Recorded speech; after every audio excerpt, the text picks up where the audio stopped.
Hello everybody, welcome in. My name's Jane, you're in my library.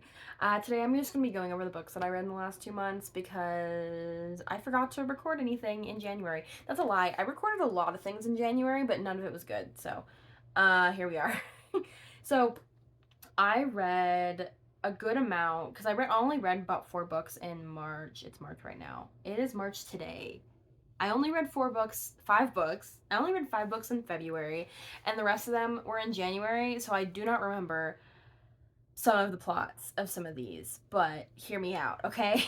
Also, side note, half of these were assigned reading for my classes because I am a history and environmental science geography major, so most of my books are not fiction currently. As much as I love some good fiction books, they're not, unfortunately. So the first books that I read are not books, they're short stories because we love a good short story in this household.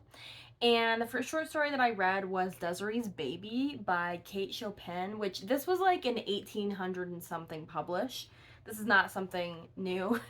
And this is a Southern Gothic short story, so it's basically about a woman who she's an orphan, and she ends up marrying into like the very rich like plantation level families, the planter class. She marries into the very rich planter class of the South, and then tragedy strikes from there on. And so I can't tell you anymore because it's literally like 8 pages. It's a short story, but it was really good.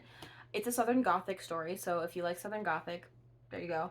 The next book that I read was Fall of the House of Usher by Edgar Allan Poe, which I think more of us are familiar with because they have that new show coming out about it. And then there's also the book that T. King Fisher wrote based off of it, which will come up later if you stay till the end of the video.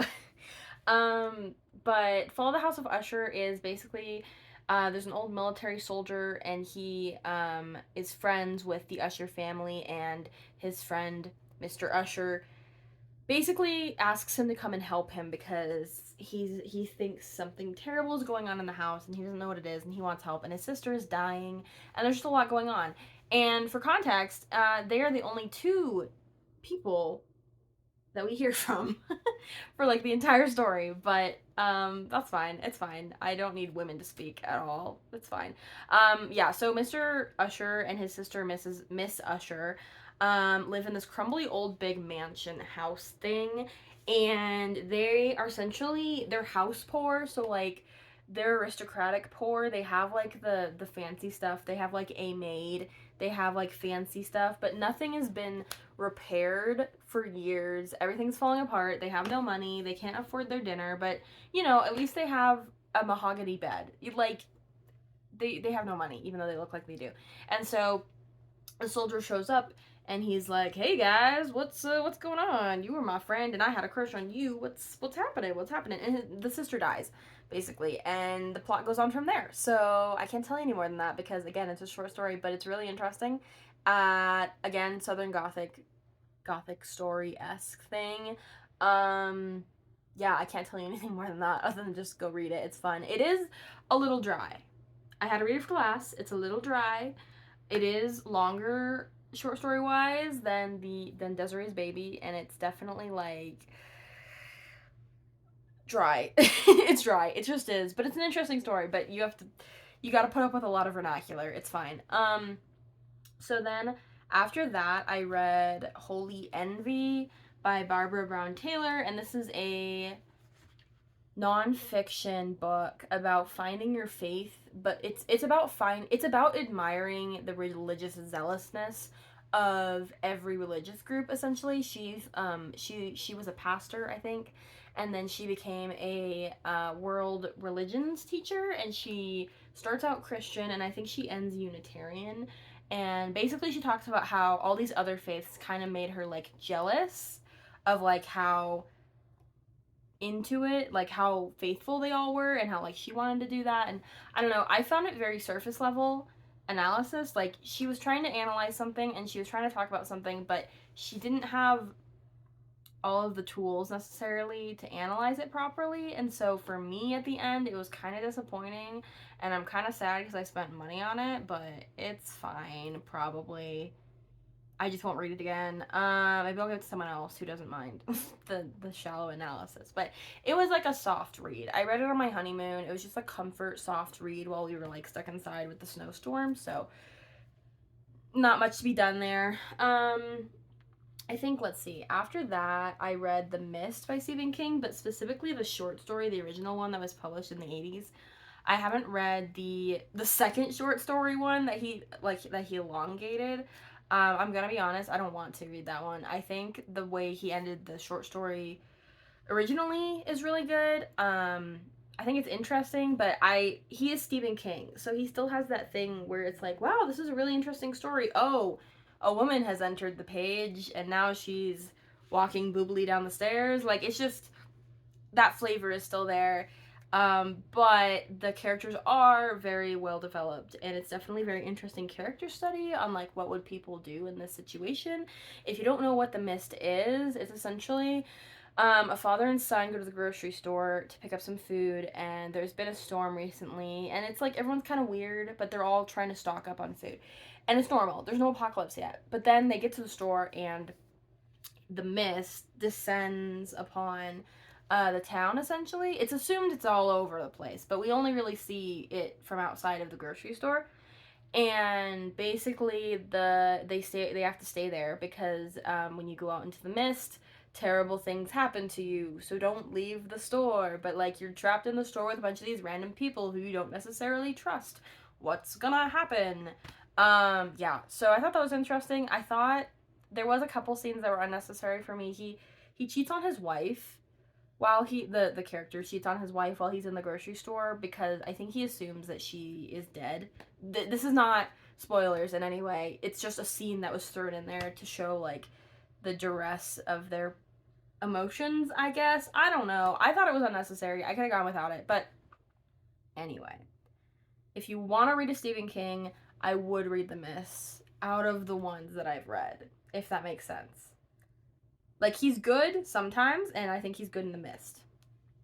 And then, let's see, I read The Cabin at the End of the World, which was... It was interesting. It was... Okay, so if you don't know, this was made into a movie, like, maybe a year or two ago, and it's called Knock at the Cabin Door. And it's got the big, like, muscular dude from the Guardians of the Galaxy in it. I don't remember his name. It starts with Dave, right? Is it Dave something? I'll put it on the screen. Anyway, and he plays this very buttoned up nerd looking guy. It's very funny. I thought that bit, I couldn't, that broke my concentration in the movie, I'm not gonna lie. But I watched the movie far before I knew it was a book. Like, I just thought it was some one-off movie thing. And I didn't super like the movie.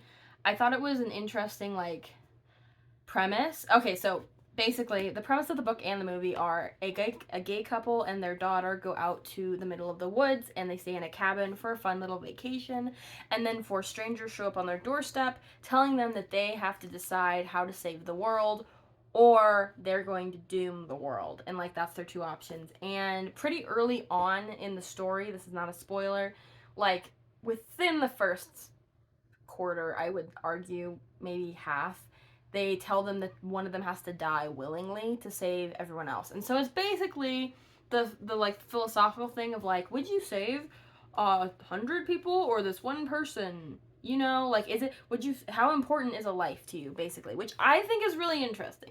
I thought the premise was really interesting. How important is a life to you, especially like when it's your like immediate, like your spouse and your child? Like, that's intense. That's intense, I won't lie. I just don't like thrillers. So I had a hard time. I don't like thrillers. I just don't. Most of the time. They have to have another element to it, and this was all thriller. And it also is a very like claustrophobic film. Like, you're in the same room the whole movie. And so I was like, eh. And then I told my brother-in-law this, and he was like, oh, you should read the book. And I was like, what? And he's like, yeah, there's a book. And so he gave me a book. He didn't give it to me. He loaned me the book. He also loaned me another book, but that was earlier. Anyway, so he loaned me a book, called The End of the Cabin The Cabin at the End of the Woods. Oh my gosh, I said it earlier. And I read that, and I was shocked because They changed the whole second half of the plot of the second half of the book, basically. I don't want to spoil it for you. I think it's okay. This made me like it more. This is why. This is why this is relevant. They changed the second half of the plot.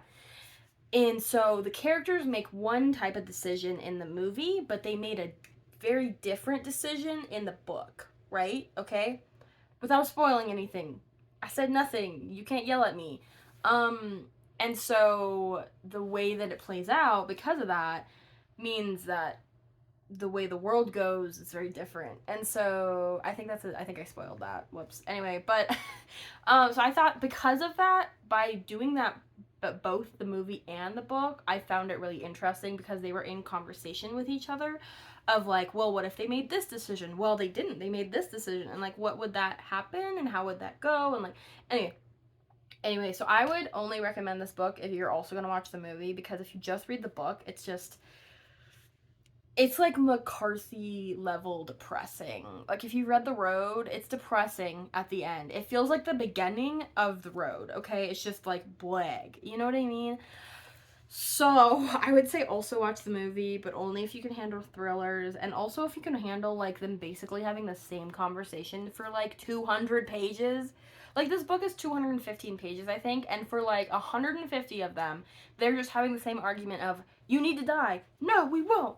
You need to pick someone. We're not going to do it for you. No, we won't. Like it's just anyway, so I read those at what cost, but I read them. I gotta pull up my laptop so I can see what the hell I'm doing here.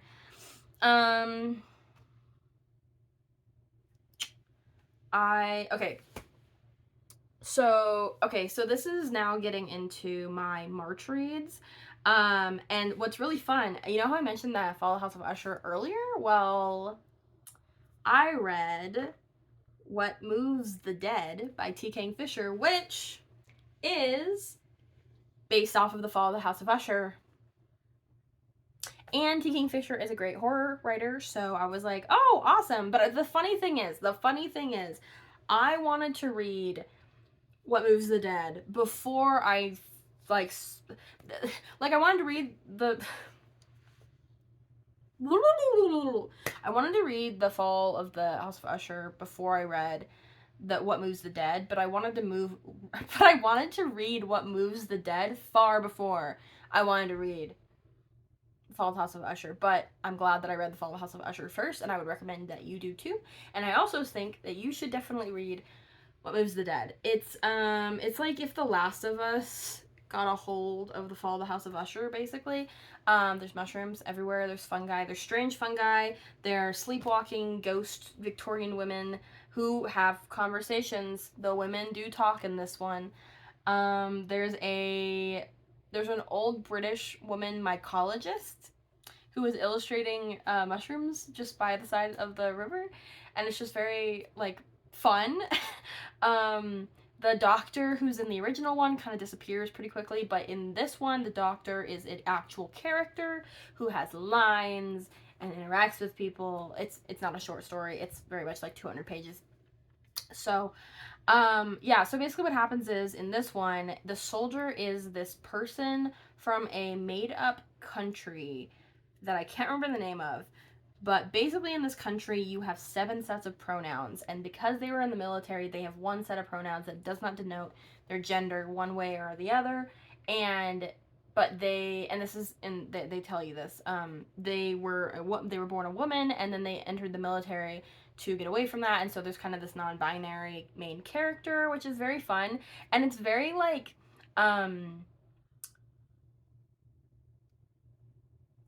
I think it was very well done and thought out, and it fits really well into the 1800s setting of the story, if that makes sense. Like everything about it just very much fits in. There's also the doctor's an American, and the American doctor is from just regular old America, and is like, "What do you mean you're non-binary?" But he figures it out.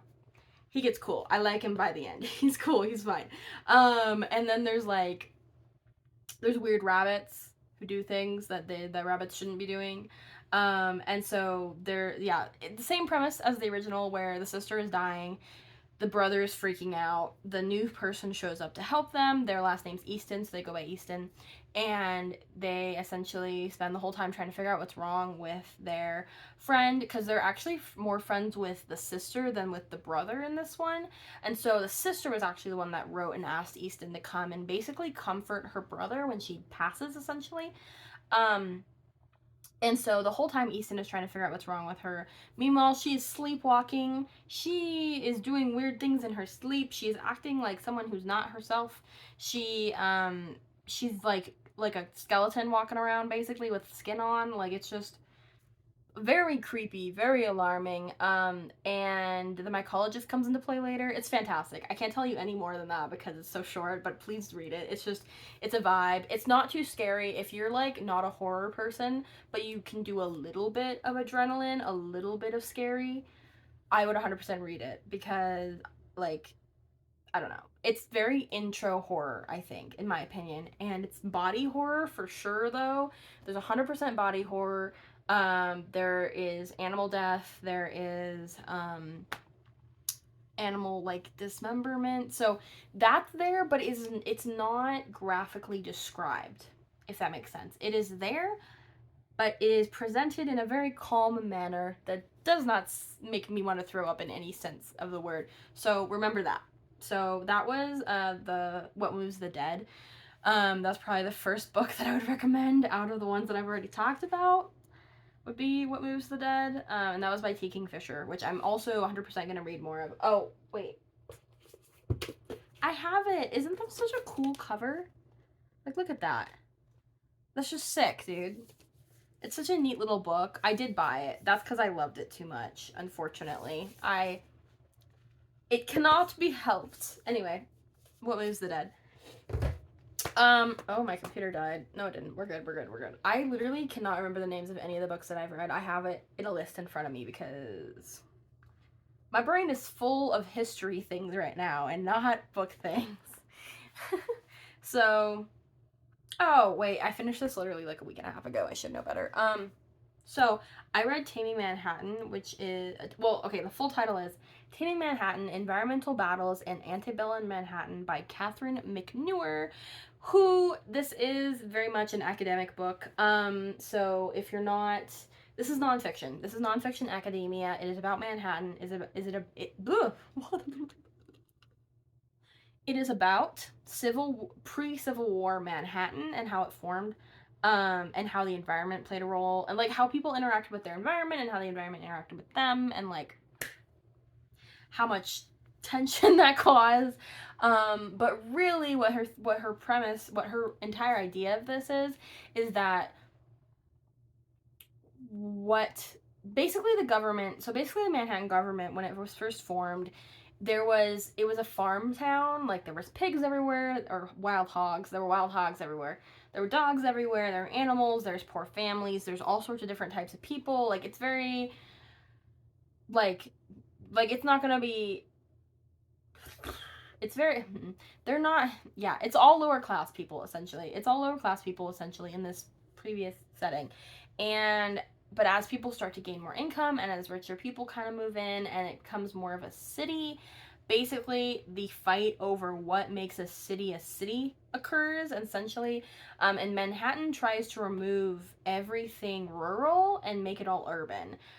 But then when they do that, they freak out and they're like, oh no, we don't have parks and people are going to die from bad air, because they believed in bad air back then. Well, I mean, bad air does exist, but like, they believed that bad air is how you got all of your sicknesses, which is just not true. I'm not a doctor, but pretty sure that's not true. They're called miasmas. It's really funny. Anyway, they were like, oh, we don't have parks now. We need parks. But then they'd only build them in the richest neighborhoods who could afford the property taxes on those parks. You know what I'm saying? So they were like, we don't care about the poor here. We only care about the rich white people who live by, like, it's like Granby Park or something. Anyway, that park is still there. Fun fact. That neighborhood is still the neighborhood of millionaires. So the history is relevant to today, is all I have to say about that. Anyway, so her premise is that when the government tried to control all of these environmental factors, so they put laws against, you couldn't have hogs in the town. You had to get licensure to own a dog, things like that. They basically, what they were really trying to control was the lower cat class, the people that they considered the undesirables. So they were trying to control the immigrants, low income people, people of color, just anyone that wasn't their very like WASP rich white person persona. You know what I mean? So it was a really interesting read. It also talks about the park.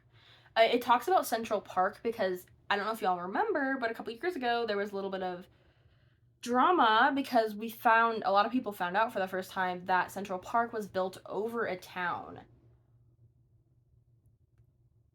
So this book talks about that, specifically a black town. So it was called Seneca Village, not Seneca Falls, two different things. It's Seneca Village, and it was a community of working class it was mostly middle class black Americans who were just trying to like live their life. There was a school, there was like a church. Like it was very much a functioning middle class town where like if they were white people they wouldn't have bulldozed it. And then there was also an Irish immigrant settlement, and they kind of combined into this one big town, and it was also integrated, and that was also a big no-no for these government officials. So they wanted to build a park, and they decided to evict everyone from that land and make it a park. They did get compensated, but like it shouldn't have even happened. You know what I mean? Anyway, so this book talks about it. I would say you should read about it. It's really interesting. I know there's a video about it on YouTube that my professor showed us that's also interesting, but read the book. So, and if you want to hear me talk about that more, let me know, because I did spend like 2 hours basically giving a presentation on it to one of my friends. So, yeah. Anyway, so that was Taming Manhattan: Environmental Battles in Antebellum Manhattan, New York. No, Manhattan. It is Antebellum Manhattan. By Catherine McNewer. I had to write a paper on her, so hence all of my knowledge. Anyway, so the next book that I read was for my Southern Gothic class that I'm taking. So if you want to get a little bit of knowledge on Southern Gothic, I would recommend reading Their Eyes Were Watching God by Zora Neale Hurston. This book was written in the 1920s, but it didn't get published until much, much later because of, you guessed it, sexism and racism, because this was a black woman in the 20s who was writing about black lives and just like their experiences, and people were like, we're not going to publish that, and she was like, so she did get some stuff published eventually. It just, people were reticent to the idea, basically. It's about a young woman named Janie, who basically, it's about her life. So it starts out with her, she's 16, and she's looking at what life is all around her, and she's looking at the trees and the bees, and she's like, oh, this is what love is, right? And this sets up the premise for the entire book, is what she believes love is. And her grandmother, who raised her, is basically like, no. She's like, no, it's not. And so she marries Janie off to a much older man who's, I believe, in his 40s or his 50s. But what's important to her grandmother is that he has land and he has money and he can fiscally take care of Janie, which is something that her mother, who was born in pre-Civil War slavery, was not afforded, essentially. And so Janie starts off marrying this older man. She doesn't like this. She waits about a year, and then she meets another man who is basically promising the world to her, and she's like, oh yeah, I'll sign up for this. And so for the rest of the book is essentially her exploring what life can give her, and she takes back a lot of her autonomy that wasn't afforded to black women in her time. And so she fights a lot of the marriage structures that she finds herself in. She fights the social structures, economic structures, and she ends the story basically happy to be where she is, because feels like she's lived a life. She has a life well lived, essentially, despite lots of tragedies that happen, including a huge environmental disaster. So I don't want to spoil anymore because I think you should read it, but it was really good. I have it on my shelf here. Also, isn't this such a pretty cover? There's like gold flecks.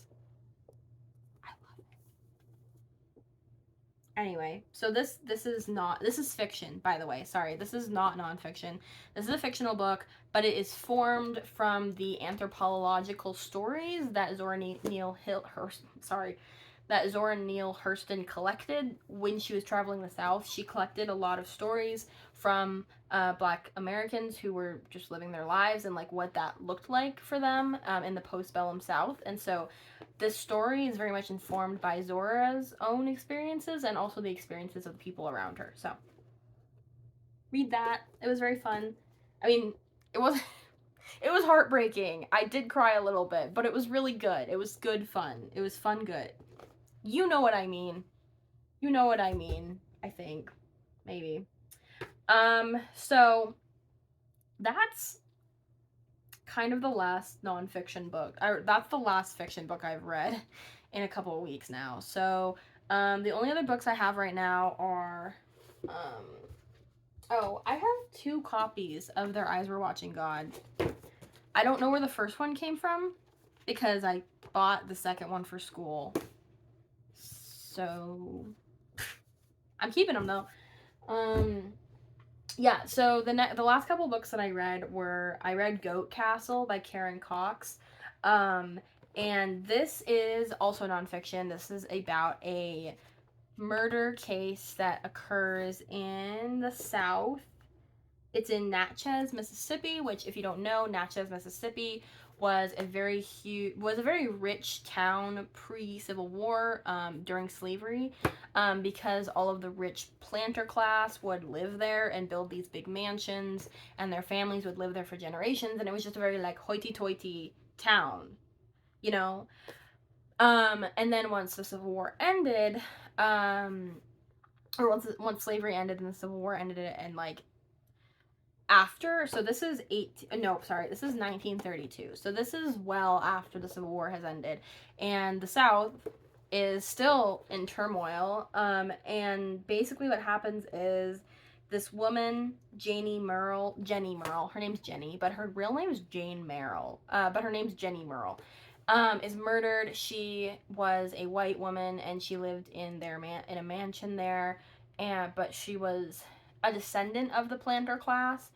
But she never married. She was kind of a recluse.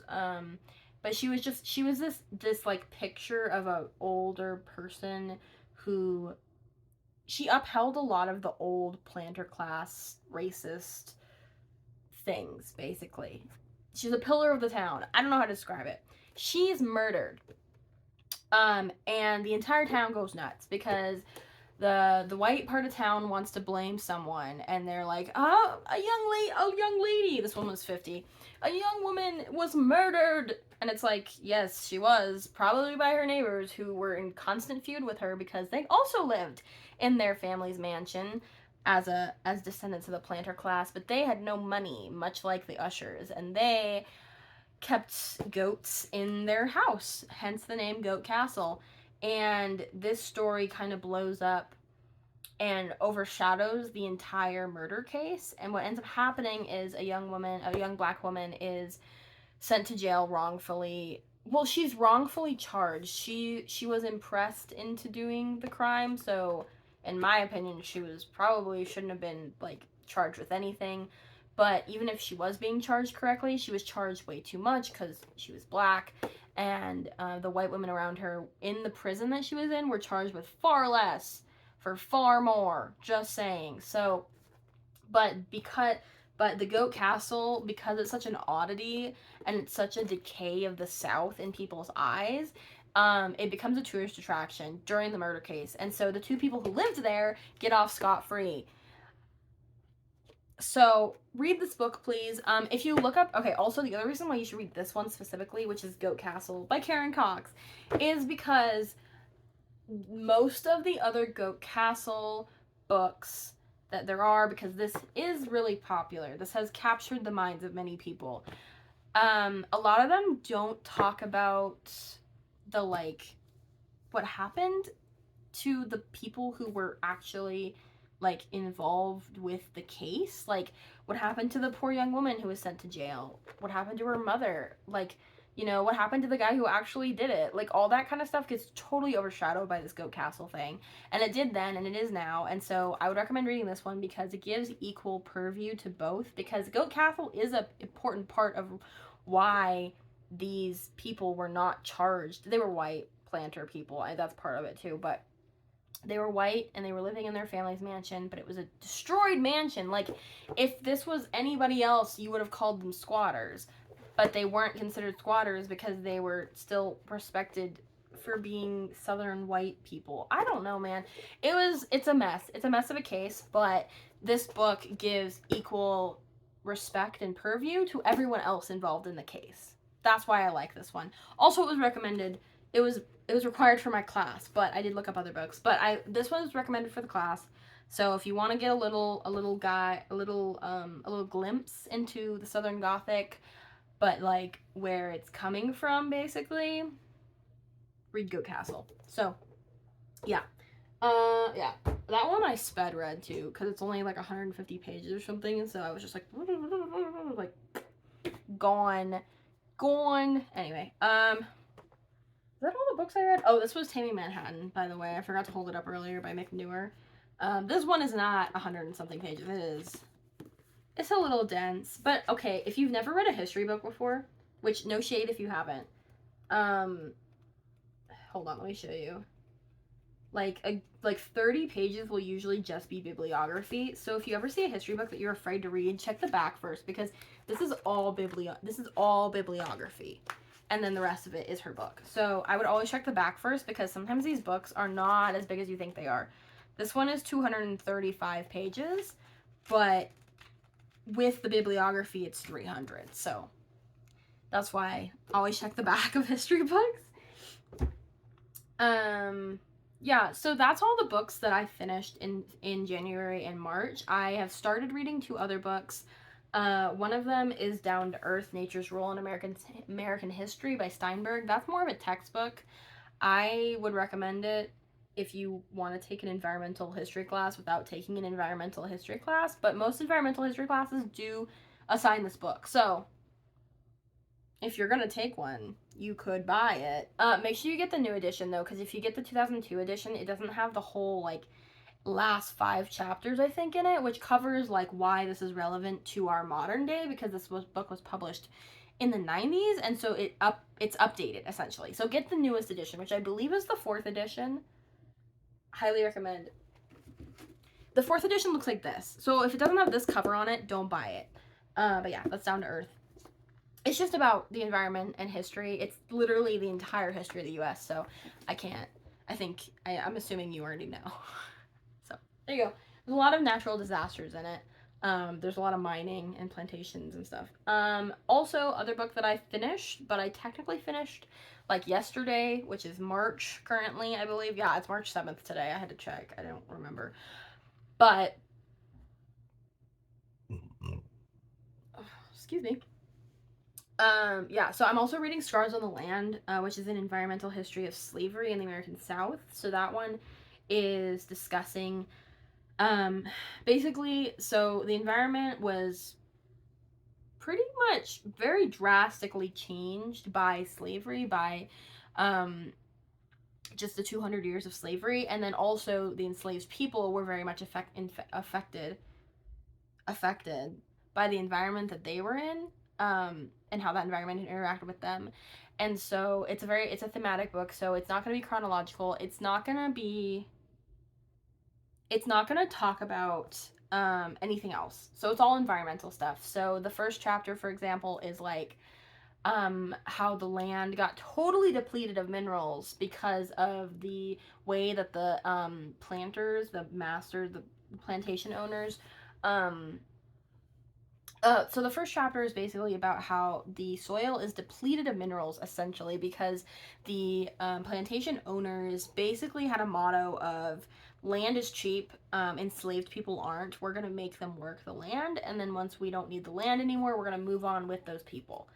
And so that's kind of the premise of this whole book of like the land, the environment was stripped of so much, and destroyed so much, but it's also in juxtaposition to the devastation that was inflicted upon the enslaved people. So I just finished it, so I'm still processing. I also have to write a paper on it, so yeah, I'm still processing a lot of it. It's really intense. It's really like it's gonna be emotional probably, even though he's not emotional about it. Just because if you haven't heard about some of these things before, you're gonna be like, oh, yikes. But I like it's really important that people know what happened in the history, especially because so much of the environmental devastation that occurred in those areas still affects us now, and it also still is being played out, and environmental racism is still being played out in a lot of areas because of things that were put into place in antebellum South and antebellum America in general. It's not just the South, but he does focus on the South. um so anyway, that one's really intense, but if you want to give it just a little peek, it is free on Spotify Premium on audiobook. And you can listen to the whole thing because you only need it's audio Spotify audiobook is like 15 hours a month, I think. And this is 8 hours. And I put it on double speed, but it is 8 hours, so it'll count it as 8 hours. So, if you want to give it a little peek, check out one of those. It also talks about the Great Dismal Swamp, which I think is really interesting and cool because it turned a lot of black communities were formed in there because they were hiding from, the torment that they were being under.